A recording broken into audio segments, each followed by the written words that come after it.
Assalamualaikum warahmatullahi wabarakatuh. Selamat sore Smart Listener, apa kabar Anda hari ini?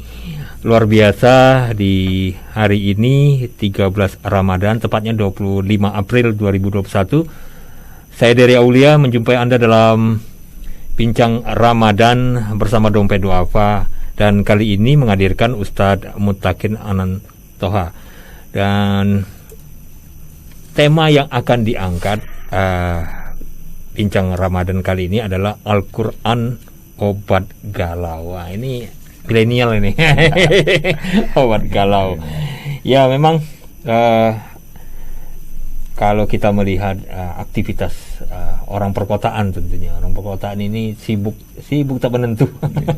Sibuk sana, sibuk sini, sibuk dalam pekerjaan dan sibuk dalam kegiatan sehari-hari, menyebabkan kebimbangan, kegalauan dalam diri ini, yang pada akhirnya menyebabkan stres, dan akhirnya muncul berbagai penyakit yang menyebabkan aktivitas juga terganggu dan kecemasan yang begitu meningkat.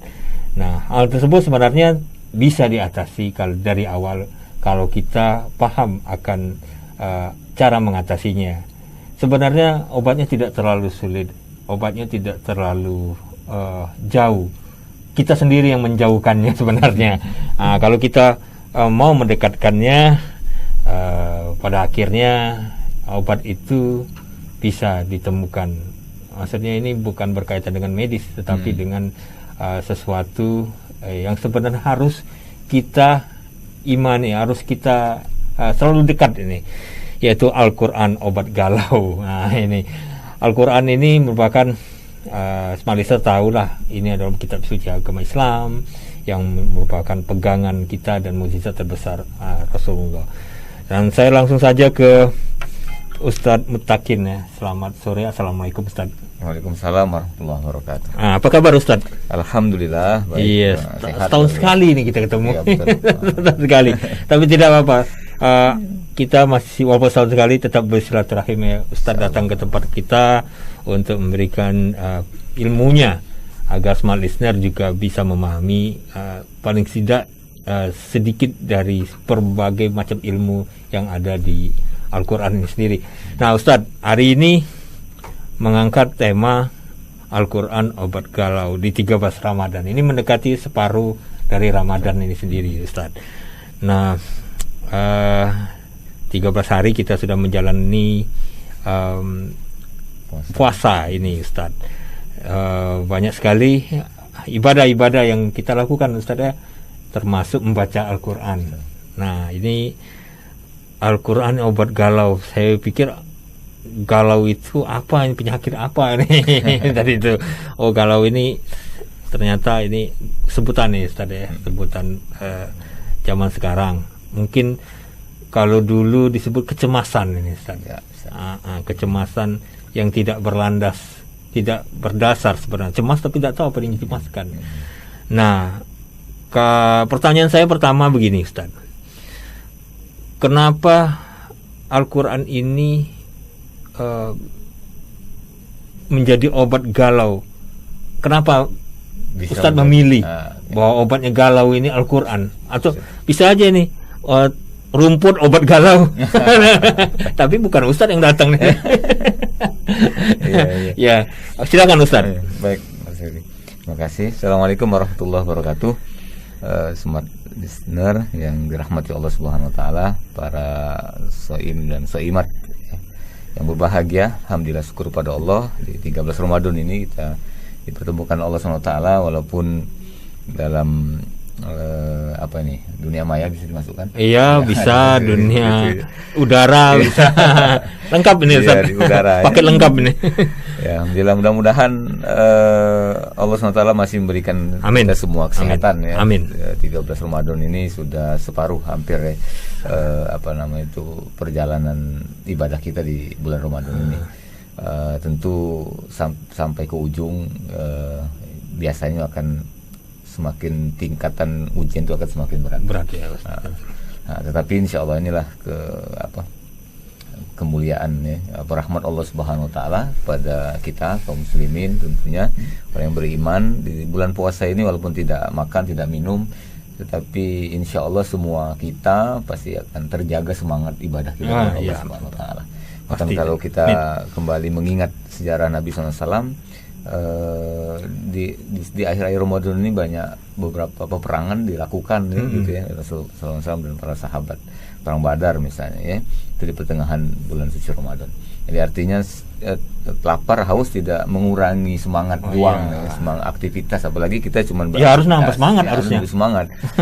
Jadi semangat mau lebaran nih. Lagi seperti itu ya. Baik, para pendengar yang dirahmati Allah Subhanahu wa taala, di hari tanggal 13 Ramadan, sebentar lagi 15 ya. Sebentar lagi 17 ya. Di tanggal 17 Ramadan itu kita tahu ada peristiwa itu turunnya Al-Qur'an ya, kepada Nabi SAW pertama kali ya, di Gua Hira. Bahkan di malam 17 ada yang meyakini itu Lailatul Qadar kan diturunkan Allah Subhanahu wa taala, walaupun juga ada keterangan bisa saja di malam-malam ganjil setelah tanggal 17, misalnya 19, 21, 23 dan seterusnya ya, malam ganjil. Maka itu Rasulullah SAW mentauladankan kepada kita menjelang Ramadan ini itu lebih serius ya, ibadahnya. Bahkan iktikaf Rasulullah SAW 10 terakhir itu nanti itu beliau iktikaf. Kemudian kecuali ketika Ramadan terakhir. Kan saya baca di Ramadan terakhir 20 hari dia sudah iktikaf ya. Ramadan terakhir setelah Ramadan, kemudian bulan Rabiul Awal beberapa bulan setelah Ramadan ini dia wafat. Ya, jadi 20 hari iktikafnya itu. Jadi memang keutamaan Ramadan ini Allah siapkan di akhir Ramadan. Nah, jadi saya pikir cukup paslah pembahasan hari ini terkait dengan Al-Qur'an, momen Lailatul Qadar sebentar lagi gitu ya. Dan di akhir Ramadan nanti memang dianjurkan untuk semakin memperbanyak ibadah kita kepada Allah Ta'ala. Nah, jadi mudah-mudahan materi ini menjadi motivasi ya. Motivasi bagi kita semua. Jadi tema kita adalah Al-Quran obat galau. Jadi ini istilah ya. Ini kalau secara baku galau ini bukan kata baku dalam bahasa Indonesia ya. Saya baca-baca, tapi itu adalah bahasa kerennya. Bahasa kerennya milenial kata tadi ya. Saya buka-buka itu ya, apa pengertian di galau. Galau itu kalau menurut Kamus Besar Bahasa Indonesia itu saya temukan artinya itu kacau. Kacau itu kepada pemikiran ya. Kacau itu kacau pemikiran, terkait dengan pemikiran, tentang pemikiran, kekacauan pemikiran. Jadi nggak jelas apa yang dipikirkan seperti itu. Atau jadi kacau perasaan. Galau itu adalah kekacauan diputusin galau yang ada di hati gitu ya. Iya betul. Itu. Nah, maka ada juga definisi galau itu adalah sebuah perasaan yang kurang nyaman, perasaan gelisah, kemudian sedih, menyesal, bingung, ya, cemas dan sebagainya. Itu bisa dimaknai sebagai definisi dari galau tadi. Nah, jadi ini masalah ini kan? Itu sebuah masalah bagi kita. Kita semua tidak ingin itu galau itu kita alami. Tetapi kegalauan itu adalah manusiawi. Pasti datang setiap orang pasti akan merasakan kegalauan itu. Karena dia adalah manusiawi atau manusia. Agama itu fitrah. Memang Allah sengaja memberikan kepada kita kegalauan itu. Nah, tentunya dalam Al-Qur'an Allah jelaskan Rabbana ma khalaqta hadza batila, bahwa setiap yang Allah ciptakan itu pasti tidak ada yang sia-sia, yang batil, yang tidak berguna. Semuanya ada kegunaan, termasuk galau tadi gitu ya. Kecemasan, rasa cemas. Kalau dalam bahasa Al-Qur'an itu khauf. Khauf. Jadi rasa khawatir, takut. Seperti itu. Nah, jadi wajar, itulah manusia. Kita kan memang hamba Allah, makhluk yang lemah. Itulah salah satu kegunaannya adalah dengan adanya rasa kegalauan tadi, rasa takut, rasa khawatir, cemas segala macam, bingung seterusnya, itu mengingatkan kita bahwa kita ini lemah, makhluk yang lemah. Jadi artinya kita tidak tahu bakal apa yang terjadi ke depan, apa firasat apa ini, ketakutan ini merupakan firasat akan terjadi hal-hal yang tidak kita inginkan dan seterusnya gitu ya. Yang pasti sesuatu yang tidak kita harapkan terjadi itu akan mengusik kegalauan kita. Hati kita akan jadi galau tadi. Jadi dengan adanya galauan tadi kita satu ya. Jadi keutamaan galau tadi atau keuntungan ya, kegalauan yang Allah berikan kepada kita itu adalah biar kita ingat bahwa kita ini lemah. Nah, kalau ingat kita lemah ya, maka harapannya kita berusaha untuk kemudian menghilangkan kelemahan itu ya. Nah, misalnya kalau galau, takut contohnya kegalauan, cemas, khawatir misalnya kalau sekolah tidak lulus atau tidak naik kelas, maka ketika kita disadarkan bahwa ada kemungkinan itu dan kita adalah makhluk yang lemah, mudah lupa ya, pelajaran itu barangkali apalagi sudah lama kita pelajari mungkin bisa jadi lupa, maka kita harus setelah sadar itu kita mengulang kembali pelajaran ya, seperti itu, bertanya atau mempersiapkan diri dengan sebaik-baiknya agar pada saat ujian kita bisa melewatinya dengan baik ya. Karena itu tadi, karena kita merasa kita lemah, kita perlu persiapan dan lain sebagainya.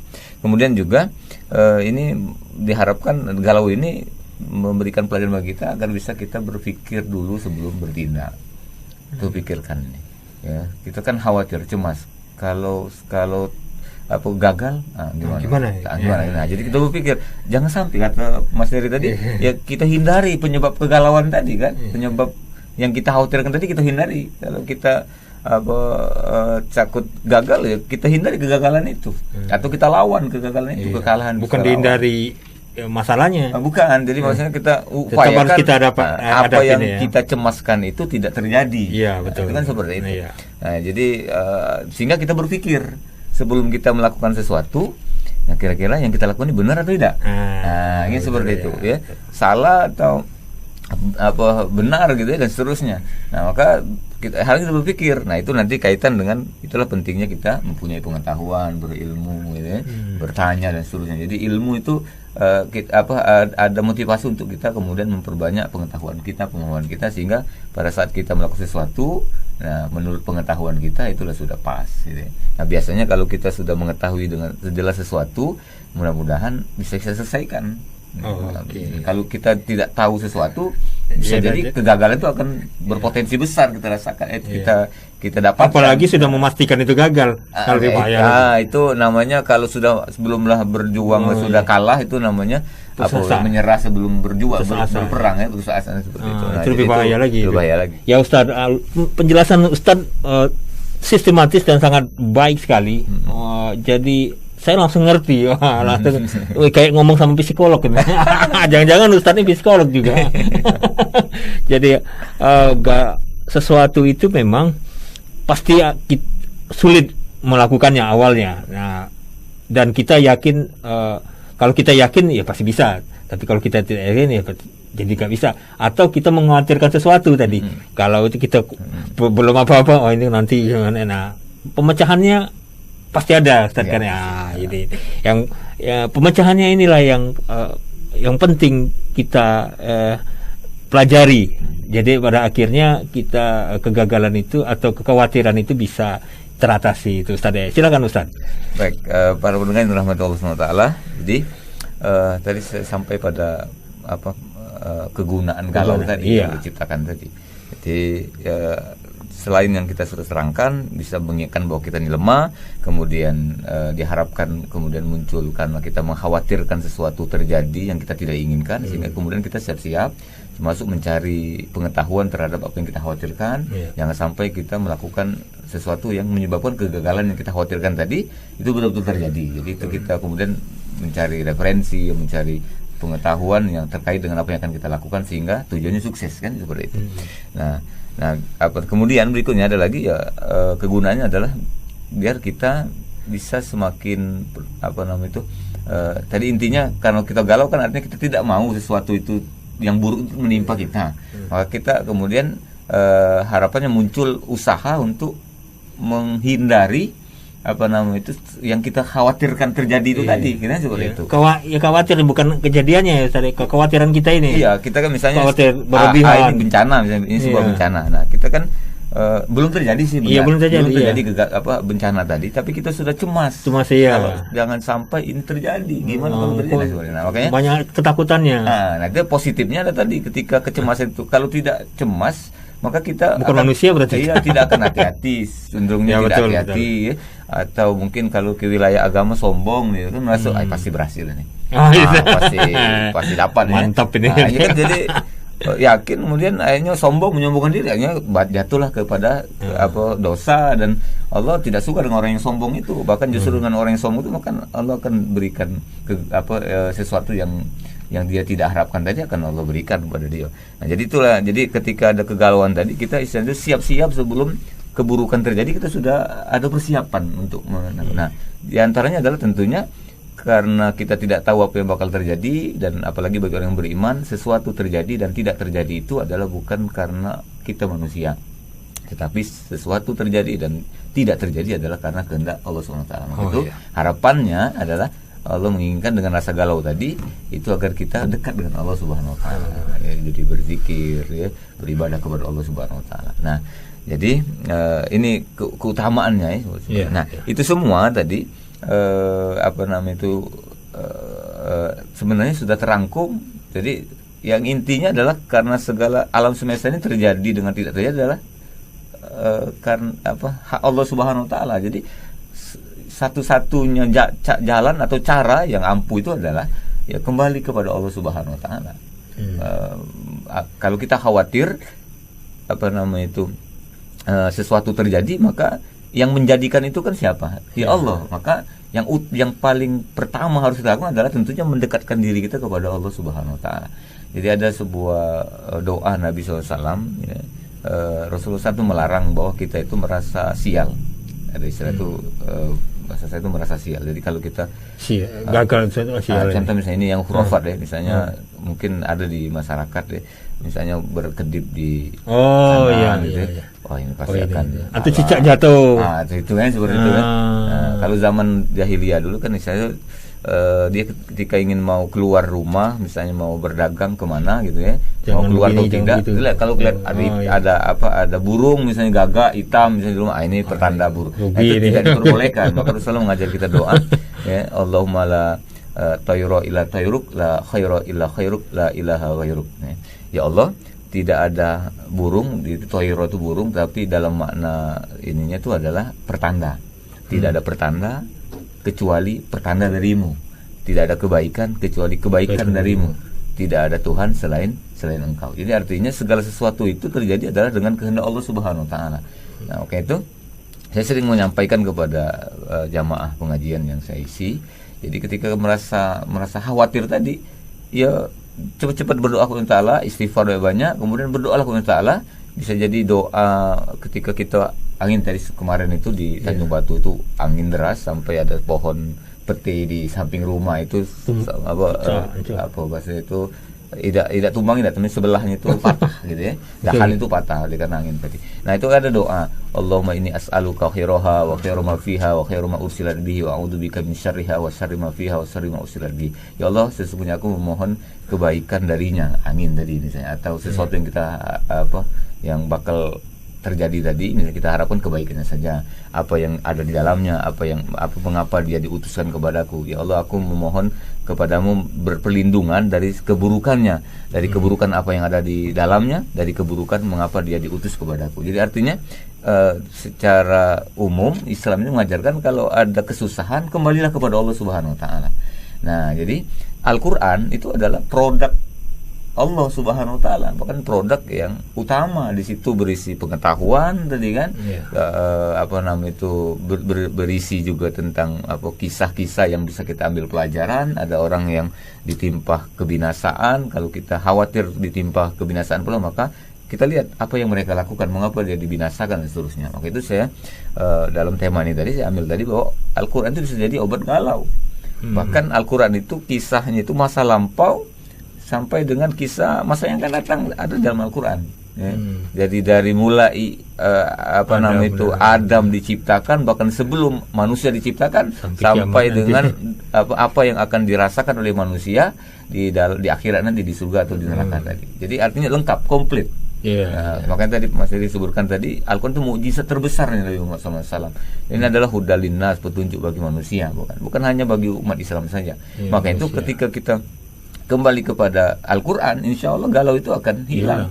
Apalagi ya saya pengalaman Mas Heri ya. Jadi pernah kehilangan motor. Ya, pernah kehilangan motor tahun berapa itu ya. Jadi tahun 2012-an ya, motor pagi-pagi. Kita sudah ikhtiar lapor ke polisi sama macam. Ya, tapi sampai sekarang kan alhamdulillah belum kembali. sama juga itu. Jadi ketika itu kan kita galau tadi. Saya buka Al-Qur'an tanpa berpikir, tanpa dicari halaman berapa, ternyata terbuka di sini surat At-Tariq. Sama di dalam Al-Quran itu surat At-Tariq ya, surat At-Tariq. Di situ ada saya baca terjemahnya, ternyata di situ ada firman Allah SWT yang berkaitan dengan bahwa manusia ini ada pengawasannya ya. Jadi Allah tuh tahu kan apa yang dilakukan oleh manusia seperti itu. Jadi kemudian juga ada kisah bahwa ada orang yang sombong dia berdiri di itu sebuah kulit binatang, kemudian dia berucapnya siapa yang bisa dia tantang, siapa yang bisa menjatuhkan dia dari kulit itu ya. Jadi seperti itu. Bahkan dia sampai sesumbar kalau Muhammad mengatakan bahwa neraka itu dijaga oleh tujuh atau 9 malaikat ya. Tapi dia bersumber bahwa dia mampu mengalahkan itu. Ya Allah kemudian sebutkan tuh bahwa kesombongan, kekuatan manusia itu dengan mudah akan Allah Subhanahu wa taala hilangkan ya, akan ambil kembali atau cabut kembali. Di situ kemudian terjadilah ketenangan bahwa kita ini segala sesuatu itu kan yang maling tadi itu kan wong jahat, wong zolim. Satu Allah tahu apa perbuatan yang dia lakukan. Nah, kalau kemudian Allah berkehendak, yang wong maling tadi bisa jadi dia akan sadar atau kemudian celaka dan seterusnya gitu ya. Perbuatan itu pasti akan ada balasannya gitu. Pengetahuan Allah itu ya meliputi alam semesta ini. Nah, jadi di situ kalau kita orang beriman tentunya akan menjadi tenang. Galau tadi akan segera hilang. Nah, ini seperti itu. Apalagi kalau dalam Al-Quran surat Al-Isra Allah SWT sebutkan bahwa wa nunazzilu minal Qur'ani ma huwa shifa, bahwa Al-Quran itu Allah turunkan sebagai obat. Nah, obat penyakit fisik termasuk juga obat insya Allah penyakit hati terutama. Fisik pun ada, bisa Allah SWT dengan kehendaknya melalui Al-Quran bisa disembuhkan, dan juga yang pasti adalah obat batin rohani. Kalau itu kaitan dengan rohani tadi. Oke. Nah, sholat dan membaca Al-Quran semuanya jadi tenang. Saya juga merasakan seperti ini. Terkadang hampa gitu Ustaz. Terus ini kok begini-gini, kok orang ada yang bisa begini, kok kita bisa ini. Karena sering seperti itu beranggapan kita selalu hanya kurang aja terus, tapi kita tidak pernah berpikir orang yang lebih kurang dari kita lebih banyak lagi. Nah, tapi kalau kita sudah sholat, atau sudah membaca Al-Quran, kita mempelajarinya, semuanya itu jadi ya biasa-biasa aja. Istilahnya itu semua dunia aja itu. Nah, ini fenomena ini Ustaz, apakah dirasakan oleh semua orang bila mengalami kegagalan? Misalnya si Allah, misalnya dia galau, dia baca Al-Quran, apakah dipastikan dia itu hilang kegalauannya atau hilang ke stresnya? Apa dianya sendiri sebenarnya yang belum terlalu memahami akan Al-Quran itu sendiri kalau memang belum mendapatkan ketenangan? Silakan Ustaz. Jadi semua orang bisa galau tadi. Bahkan Rasulullah SAW juga pernah galau. Jadi saya sebutkan 2 kisah beliau yang kegalauan beliau ya kalau bahasa ini tadi. Pertama, beliau galau ketika dituduh ya. Ada isu mengatakan bahwa Rasulullah SAW itu sudah ditinggalkan oleh Tuhannya, oleh Allah Subhanahu wa taala ya. Itu kaum kafir Quraisy mengatakan seperti itu. Mengapa? Karena Jibril pada saat itu sampai 15 hari tidak datang menurunkan wahyu dari Allah Subhanahu wa taala. Tertunda wahyu itu.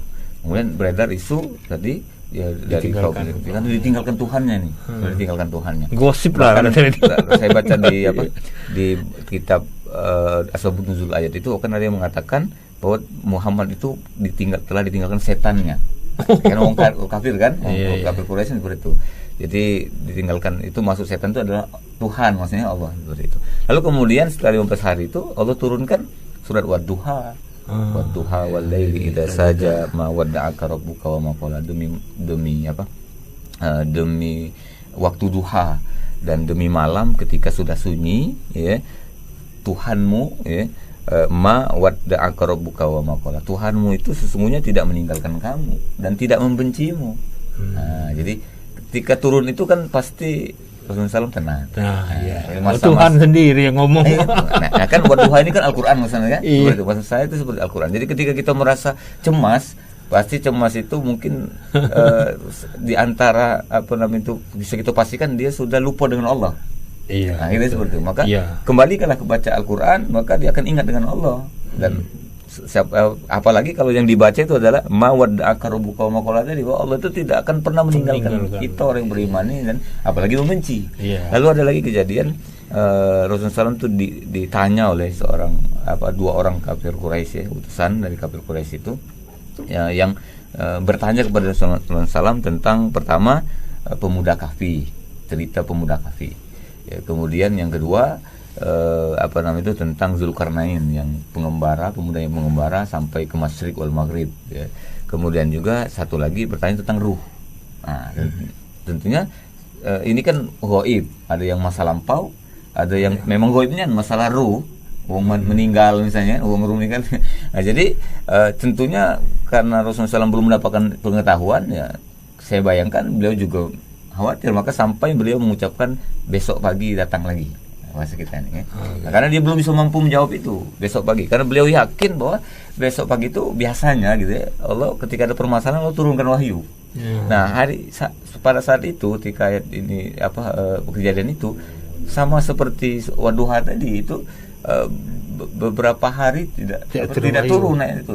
Justru kalau yang turun itu adalah sebelum ayat tentang penjelasan itu, Allah turunkan surat Al-Kahfi ayat 24 yang terkait dengan kira-kira bahasa sederhananya, kalau berjanji Muhammad jangan pasti, tapi ucapkanlah insya Allah, jika Allah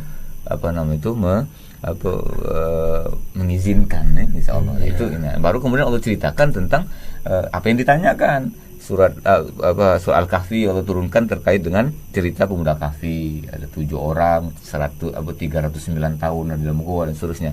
Zulkarnain itu juga Allah kemudian turunkan surat surat Al-Kahfi juga 83 sampai ayat 101. Kemudian yang tentang ruh tadi dalam surat Al-Isra Allah jelaskan yas'alunaka 'anir ruh qul ruh min amri rabbi. Mereka bertanya kepada Muhammad tentang ruh, katakanlah ruh itu ada di tangan Tuhanmu. Nah, jadi ketika maksudnya kita kaitkan Al-Quran ini kan Rasulullah SAW itu permasalahan yang yang dia rasakan tadi itu kemudian diselesaikan dengan wahyu Allah, kan seperti itu. Jadi selesai masalah itu, semua masalah jadi selesai dengan wahyu Allah. Nah, kita mestinya mencontoh beliau seperti itu. Ketika ada masalah kembali Al-Quran. Saya contohkan ketika saya kemalingan motor tadi, kembali terbuka surah Al-Tariq, terbaca, di situ tenang karena di situ ada saya simpulkan bahwa ya Allah SWT itu tahu semuanya itu. Ya. Jangan khawatir lah. Jangan khawatir lah seperti itu. Rezeki Allah nanti hilang motor langsung kiamat. Jangan sampai akhirnya putus asa, sampai bunuh diri misalnya, putusin pacar misalnya kan. Kiamat lah, sudah selesai nih. Kembalilah kepada Al-Quran, dibaca, insya Allah tenang bahwa segala sesuatu kejadian itu ada di tangan Allah Subhanahu Wa Taala. Kalau orang baca Al-Quran dia belum tenang, berarti baca Al-Qurannya salah. Salah, atau dia baca Al-Quran dia ada yang masih kurang. Plus dia belum dipahami apa makna isi dari kandung Al-Quran. Jadi kita harus lengkap. Jadi langsung nyalain Al-Quran. Jangan. Jadi kalau kita baca Arab saja kita dapat pahala tuh. Iya betul ya. 30 kali 10 satu huruf 10 dan plus mungkin kalau ada setan di dekat kita baca Quran dia lari. Nah, tapi ketika ketenangan, saya yakin ketenangan belum bisa kita dapatkan kalau kita tidak memahami maknanya. Kita kan orang yang tidak mengerti bahasa Arab, yang awam kecuali yang itu memang di pesantren misalnya dia mahir bahasa Arab, dia mengerti bahasa Arab. Jadi ketika membaca Bismillahirrahmanirrahim dia langsung mengerti dan langsung tenang hatinya. Tapi bagi kita perlu kita kemudian baca terjemah yang ayat yang kita baca, di situ nanti akan ada ketenangan yang Allah berikan. Kenapa? Karena Allah berikan pengetahuan. Kan diawali pengetahuan dulu. Oh tahu, oh ini cara penyelesaiannya gitu kan. Seperti ini harus kita hindarkan, harus kita lakukan dan seterusnya. Nah itu. Nah kemudian kalau di Al-Quran itu sekali lagi segala permasalahan itu ada penyelesaian. Ada penyelesaiannya mulai dari ilmu tadi seperti Rasulullah SAW mendapatkan wahyu tadi terkait dengan berapa jumlah pemuda kafi, berapa lama dia di goa, langsung Allah turunkan keterangan terkait dengan hal itu. Ada juga yang kemudian Allah berikan obat galau tadi dengan doa-doa. Misalnya contoh galau itu saya catat di sini, saya bawa di rumah ini, bahwa misal galau karena tidak ada keturunan. Belum ada keturunan, mungkin ada yang galau ya, sebagian yang galau seperti itu. Bukalah Al-Quran, di Al-Quran itu ada obat galaunya. Allah berikan obat galau dalam Al-Quran itu, yaitu diantaranya ada doa yang bisa kita baca. Bahkan kalau kita baca satu makro saja dalam kaitan dalam doa yang ada dalam satu makro itu dibaca semua ayatnya, maka di situ ada kisah tentang Nabi Zakaria, yaitu surat Ali Imran ayat ke-83. Jadi Nabi Zakaria itu kan sudah berumur, istrinya mandul, gitu seperti itu. Tapi harapan untuk mempunyai anak terus sampai kemudian dia mengadopsi Maryam. Nah, jadi adopsi Maryam. Jadi maka itu kalau di kampung, kalau di tempat saya itu ada kebiasaan kalau ada yang berharap anak keturunan, ikhtiar lahirnya itu adalah mereka ngasuh anak. Pancingan ngasuh adopsi ya, seperti itu. Nah kan itu dalam Al-Quran dijelaskan Nabi Zakaria kan mengadopsi ini Maryam kan, bahkan usaha mengadopsi itu sampai dia melemparkan pena karena Maryam itu diserahkan karena memang tekad dari Hanna ya, ibu dari Maryam ini, bahwa kalau anaknya lahir dia akan jadikan sebagai orang yang mengabdi kepada Allah di Masjid Al-Aqsa, ya, seperti itu. Nah, diserahkan setelah dilahir, ternyata semuanya ingin memelihara Maryam ini. Akhirnya diputuskan kita undian. Dia lempar pena dan Allah kehendaki Nabi Zakaria yang mendapatkan amanah itu dengan pena dia itu tidak tenggelam. Jadi siapa yang penanya tidak tenggelam, maka dia berhak mengasuh Maryam tadi. Jadi artinya kalau kita lihat itu ikhtiarnya adalah mengadopsi. Pancingan kita gitu kan, seperti itu. Kemudian dia berdoa kepada Allah Taala di tempat yang mustajab, di mihrabnya Maryam ketika dia sudah menjelang remaja. Dia berdoa kepada Allah Taala, Robbi habli min ladunka dzurriyyatan thayyibah. Ya Allah, karuniakanlah kepadaku dari sisimu anak keturunan yang baik. Nah, kemudian akhirnya dia mendapatkan kabar bahwa dia akan mendapatkan anak, dan namai anak itu kata Allah dengan Yahya. Sempat dia tidak percaya, Mas Heri. Lah, akhirnya sudah tua gitu kan. Istriku mandul. Apa tandanya ya Allah? Maka engkau tidak akan bisa berkata-kata dengan siapapun selama 3 hari. Saya juga memang sih sering sekali orang punya keinginan apapun ya, pengen ya, ada yang pengen punya anak, nah ada yang ya kepingin ya antara 2-3 inilah, punya anak, punya rezeki, punya jodoh. Ini jodoh duluan biasanya jodoh, kemudian jodoh sudah dapat ini anak, kemudian rezekinya minta ditambah. Ini kayaknya nggak putus-putus ini mintanya nih. Nah tadi sudah Ustaz menjelaskan soal belum punya anak ya, dan ini ada riwayat Nabi Zakaria ada. Nah tadi seperti Ustaz menyinggung soal rezeki ini, Ustaz. Ini paling sering orang kan memang rezeki beda-beda, Allah kan memberikan berbeda-beda, tetapi kita manusia tetap berusaha dan berdoa, Ustaz ya. Nah boleh Ustaz dijelaskan, Ustaz, yang soal ini, Ustaz? Baik ya, jadi ini paling banyak nih yang galau karena rezeki ini. banyak banget. Bahkan sampai tingkat kegalauannya itu sudah akut, lalu kemudian putus asa, akhirnya satu adalah dengan mencari jalan yang haram. Jadi jalan haram itu artinya dia sudah pesugihan putus asa, apapun bentuknya. Jadi ketika ada orang yang mencari rezeki dengan jalan yang haram, berarti dia sudah putus asa itu sebenarnya. Putus asa dengan untuk jalan yang benar dia putus asa, maka dia kemudian mengambil jalan pintas. Apakah itu jadi bandar narkoba atau mungkin maling, merampok segala macam. Kedukun, ada yang kedukun ya, korupsi. Seperti itu. Ada baru-baru ini kan dukunnya nyari duit dari kita yang datang dukun. Ada yang sampai kemudian membunuh ibunya untuk mendapatkan harta karun kan. Waktu itu kan ada beritanya seperti itu. Nah, rezeki. Nah, jadi sekali lagi obatnya ada dalam Al-Quran. Karena rezeki itu kan Allah yang memberikan. Nah, dalam surah Al-Isra ada dalam Al-Quran itu saya lupa ayatnya, bahwa Allah SWT mengharamkan, melarang manusia ini membunuh anak karena takut miskin. Nah, makanya disebutkan jangan bunuh anakmu karena takut miskin. Lalu Allah jelaskan mengapa? Karena bukan kamu yang memberi dia makan, tapi akulah yang memberi kamu dan dia makan. Jadi tidak boleh membunuh anak karena takut miskin, karena takut tak tunjuk makan. Nah, ini seperti itu. Ya Allah larang. Dan Allah kemudian jelaskan mengapa? Bagian dari rezeki. Jodoh, kemudian apa lagi ya? Pokoknya terkait dengan rezeki apapun bentuknya, baik itu harta maupun tadi terkait dengan jodoh, pekerjaan segala macam, itu adalah Allah Subhanahu wa taala yang memberikan itu, menjadikan itu. Maka tentunya kalau itu dari Allah, kita yakin maka pasti ada dalam Al-Qur'an caranya tadi. Ya. Doa, kalau kalian doa. Jadi salah satu doa yang saya ingin sampaikan pada hari ini yaitu surah Al-Maidah ayat 114 tadi. Ini kisahnya adalah berapa orang, 9 atau 12 orang kalau salah, teman setia sahabat. Kalau Nabi SAW itu sebutnya sahabat, kalau Nabi Isa sebutnya hawariyin ya. Nah, itu minta kepada Nabi Isa alaihissalam agar diberikan hidangan dari langit. Nah, Nabi Isa awalnya belum berdoa kepada Allah Ta'ala, langsung berdoa, tapi dia memberikan saran bahwa bertakwa saja. Kalau itu bertakwa kepada Allah Ta'ala, insya Allah rezeki akan Allah berikan. Nah, ini penjelasan lebih jelas terkait dengan takwa hubungan rezeki buka surat At-Tolak. Kalau di tempat kami disebut dengan doa 1000 dinar. Nah, ini seperti itu ya. Wa may yattaqillaha yaj'al lahu makhraja wa yarzuqhu min haitsu la yahtasib wa may yatawakkal 'alallahi fa huwa hasbuh. Jadi siapa yang bertakwa kepada Allah, Allah akan berikan jalan keluar. Segala macam kecemasan segala macam pasti akan ada jalan keluarnya itu. Kalau kita beriman bertakwa kepada Allah. Lalu kalau orang yang bertakwa itu Allah akan berikan rezeki dari tempat yang tidak disangka-sangka. Min haitsu la yahtasib. Wa may yatawakkal 'alallahi fa huwa hasbuh. Siapa yang berserah diri kepada Allah, mengikuti aturannya, maka Allah akan cukupkan. Allah akan cukupkan, kebutuhannya akan Allah cukupkan. Nah, jadi itu kaitnya.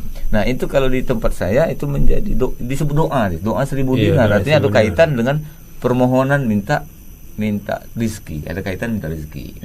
Nah, kemudian kalau kayak tadi kata Nabi Isa, tapi Hawari ini mengatakan minta, kami ingin biar kami lebih tenang, katanya seperti itu. Maka mohonlah kepada Allah Subhanahu wa taala agar dia menurunkan makanan dari langit, dan ketika masa itu turun, itu akan kami jadikan kami akan bersyukur. Bahkan dalam doa Nabi Isa itu akan dijadikan hari raya gitu ya, seperti itu. Nah, maka Nabi Isa berdoa kepada Allahumma Allahumma Rabbana anzil alaina ma'idatan minas sama. Ya Allah, ya Tuhanku, turunkanlah, anzil alaina, kepada kami, ma'idatan minas sama, hidangan dari langit. Jadi Allah SWT berikan hidangan itu, waktu itu memang turunin dari langit. Nah, kalau itu kemudian kita baca ayat ini, ya kita mungkin tidak akan mendapatkan langsung tahu nyampak dari langit. Nah, apa yang kita harapkan ada di depan mata. Tetapi setidaknya dengan doa ini mudah-mudahan Allah akan mempermudah usaha kita, memberikan jalan keluar, sehingga apa yang kita cita-citakan tadi itu akan terwujud. Nah, seperti itu rezeki tadi. Banyak lain amalan atau doa yang bisa kita baca, di antaranya adalah doa Nabi Ibrahim alaihissalam. Rabbi ja'al hadza baladan amina warzuq ahlahu minas samarati man amana minhum billahi wal yawmil akhir. Nabi Ibrahim berdoa kepada Allah SWT agar dijadikan negeri tempat dia tinggal, keluarganya tinggal, menjadi negeri yang aman sentosa, dan Allah limpah ruahkan rizki kepada orang-orang yang beriman kepadamu ya Allah. Jadi banyak doa yang Allah ajarkan dalam Al-Quran ini ya. Nah, jadi itu. Jadi artinya kalau masalah rezeki kembali pada Al-Quran, ada doanya, baca, amalkan, kemudian juga ikhtiar maksimal. Lalu kemudian galau lagi berikutnya sakit. Ini juga biasa masalah sakit juga galau ya. Sampai juga ada orang yang putus asa, kegalauannya aku tadi, kemudian mencari dukun kamu tadi atau Pak Mas Dery tadi untuk sehat. Ada yang menyalahkan Allah malahan. Nah, itu sakit lah. Nah, itu kembalilah ke Al-Qur'an. Tadi saya bacakan surah Al-Isra bahwa Allah turun ke Al-Qur'an ini sebagai obat. Bagi obat segala penyakit. Betul. Kita baca bahkan surah Al-Fatihah itu bisa ada kisah para sahabat dulu, ada yang dia singgah di ini sahabat yang ada misi dakwah gitu ya. Singgah di satu desa perkampungan yang belum banyak yang beriman. Kemudian kepala kampung itu tersengat kalajengking sampai dia sakit berhari-hari. Kemudian datanglah mereka ya, kalau mereka ingin buktikan gitu ya ke rombongan sahabat tadi. Nah, jadi kalau betul kalian ini adalah menyampaikan apa yang disampaikan oleh Tuhan, kalian ini sakit, maka tolong sembuhkan dia. Kalau sembuh kami akan beriman. Maka kemudian ada seorang sahabat meruqyahnya, dia apa yang dibaca? Suratul Fatihah. Dia baca sembuh. Lalu kemudian karena sembuh bersyukur, dia beriman, kemudian dia dihadiahi kambing. Kambing. Kemudian ada sahabat bertanya kepada Nabi SAW terkait dengan kambing ini, halal atau haram gitu ya, boleh diambil atau tidak. Ini kan dia sakit, kemudian dia baca Al-Quran, jangan khawatir nanti masuk ke kategori ayat menjual ayat Allah SWT gitu. Ketika dilaporkan kepada Nabi SAW, apa jawab Nabi? Ya, kira-kira bahasa kitanya, dari mana kamu tahu bahwa Al-Fatihah bisa menyembuhkan? Nah, kalimat itu bukan pertanyaan, tapi sebenarnya intinya pernyataan. Memang kalimatnya dari mana? Kalau bahasa kita dari mana tahu Indonesia tahu nih dari mana tahu bahwa Al-Quran Al-Fatihah itu bisa menyembuhkan. Itu ada kalimat dari mana, biasanya kan awal dari mana itu pertanyaan. Tapi itu ada pernyataan arti bahwa sesungguhnya Al-Fatihah itu memang bisa menyembuhkan. Bahkan Al-Fatihah itu juga disebut dengan nama lainnya adalah Asy-Syifa. Nah, kan seperti itu. Nah, kemudian kalau doa khususnya bisa kita contoh dalam Al-Quran, Allah berikan doa Nabi Nuh alaihissalam, Nabi Ayub. Kita tahu sejarah Nabi Ayub adalah nabi yang diuji dengan sakit. Yang sakit kemiskinan, dia juga seperti itu kan. Nah, jadi sakit ini yang sering masuk itu adalah sakitnya itu sampai uletannya itu katanya. Kita tahu Allah alam ini apakah Israiliyat ceritanya itu. Nabi Ayub itu ketika sholat ulatnya ditaruh dulu, kalau habis sholat ditaruh lagi di sini. Itu kayaknya Israiliyat ini cerita ini ya. Nah, apa doa yang Allah ceritakan kepada kita? Doa Nabi Ayub alaihissalam di surah Al-Anbiya ayat 83. Beliau berdoa, Rabbi inni massaniyad durru wa anta arhamur rahimin. Jadi, ya Tuhanku, sesungguhnya aku ini sakit. Nah, dia mengadu kepada Allah SWT. Sesungguhnya aku ini sakit ya Allah. Wa anta arhamur rahimin. Engkau adalah zat yang maha pengasih lagi maha penyayang. Itu doa Nabi. Artinya bahwa dia lapor kepada Allah, ya Allah aku ini sakit. Engkau pemilik engkau yang menyebabkan dalam surat dalam doa Nabi Muhammad SAW itu, Allahumma rabban nas adzil bas isfi wa anta syafi la shifaa illa shifauka. Tidak ada kesembuhan kecuali kesembuhan dari Engkau. Sakit itu pun juga dari Allah dan obat itu juga dari Allah SWT. Jadi Nabi Ayub mengadu, ya Allah aku ini sakit, tolong sembuhkan aku. Engkau maha pengasih maha penyayang. Akhirnya Allah berikan dia kesembuhan. Jadi sekali lagi intinya, kesimpulannya, apapun masalah kita ya, semua masalah di dunia ini terjadi ke atas izin Allah SWT. Tidak ada sesuatu terjadi kalau Allah tidak mengizinkan. Maka itu insya Allah kalau kita mau berjanji ya, ini seperti itu. Kalau kita memang kita yakin bisa kita laksanakan, tapi kata Allah ini tidak boleh terjadi, maka apapun akan terjadi dengan kita, mungkin sakit atau mungkin mati, meninggal dan seterusnya.